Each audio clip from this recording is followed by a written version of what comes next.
Have you ever seen buttons on the interface and not know which one to choose? Users experience this often when they can't tell the difference between the actions. As a result, they're hesitant, indecisive, and afraid to click the wrong button. The reason they can't tell the difference is because the button labels have similar meanings.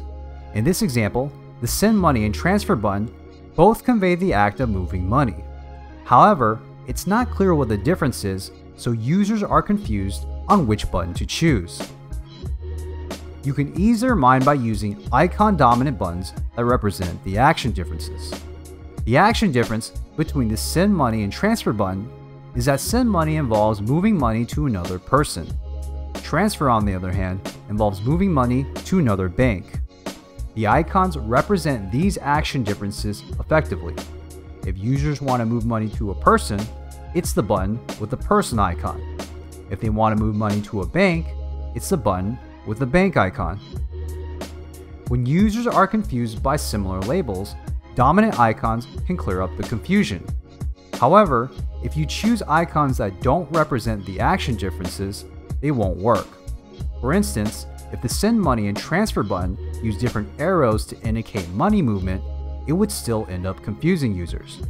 That's because the distinct action differences aren't being represented in those icons.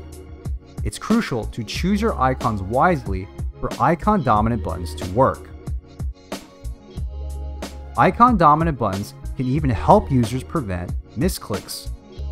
Notice how the icons for the Pay Bills and Deposit button are more salient than the text labels. As a result, users are less likely to click the wrong button if they misread the labels. The icons allow users to differentiate the actions based on visual recognition, which uses less cognitive effort than reading text. We took buttons with similar and confusing actions and clarified them using icon-dominant buttons. The end result is users who can choose the correct button without uncertainty or confusion.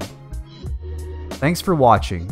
For more videos, subscribe to UX Movement TV.